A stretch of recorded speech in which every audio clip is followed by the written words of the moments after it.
நீங்க யாரு? உங்களுக்கு எதை பற்றியுமே கவலை கிடையாது. பெண்கள் பாதுகாப்பு அப்படிங்கிற இடத்துல இன்னைக்கு கனிமொழி அவர்கள் பேசினாங்களா? இந்த நிகழ்வு பத்தி கனிமொழி அவர்கள் பேசினாங்களா? கனிமொழி அவர்கள் வந்து ரொம்பவே ஒரு மிகப்பெரிய இவர்களுக்கெல்லாம் மேல உள்ள அரசியல்வாதியாகத்தான் நடந்துட்டு இருக்காங்க. பேசணும்ல, பெண்கள் அப்படிங்கும் போது பேசணும்ல. அன்னைக்கு இளம் விதவைகள் அதிகமா இருக்காங்க அப்படின்னு சொல்லி மேடைக்கு மேடை பேசிட்டு இருந்தவங்க இன்னைக்கு என்னன்னா வாயே திறக்கல, எங்கேயுமே வாயை திறக்கிறது இல்லை. இன்னைக்கு அதை விட பல மடங்கு குடி நோயாளிகள் உருவாயிருக்காங்க. கிட்டத்தட்ட 50லேருந்து 60% பேர் புதிதாக குடிக்க தொடங்கியிருக்காங்க.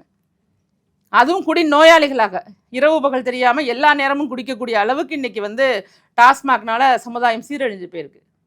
இப்போ எல்லாத்தையுமே இன்டர்லிங்க் தான் பண்ணணும்.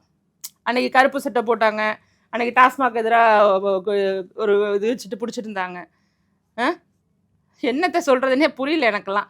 இவர்கள் எதிர்கட்சியாக இருந்த போது செய்த போராட்டங்களா இருக்கட்டும், பேசிய வார்த்தைகளா இருக்கட்டும், ஏதாவது ஒன்றில் கவனம் செலுத்தி ஒரு சின்ன ஒரு மாற்றத்தை ஏதாவது கொண்டுட்டு வரதுக்கு இவங்க காரணமாக இருந்திருக்காங்களா?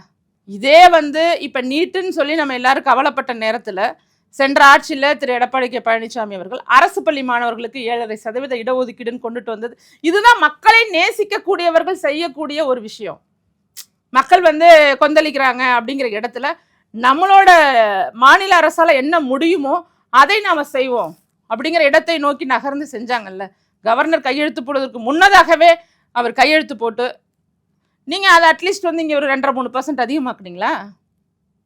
அவர்களுக்கான வாய்ப்பு கிடைக்கட்டுமேன்னு. உடனே அதுக்கு என்ன சொல்றீங்க? நாங்க அதை இன்க்ரீஸ் பண்ணிட்டோம்னா நாங்க நீட்டை ஆதரிக்கிறோம்னு ஆயிடும். அப்ப உங்களுடைய மைண்ட்லயே மக்கள் பற்றி என்னமே இல்லை.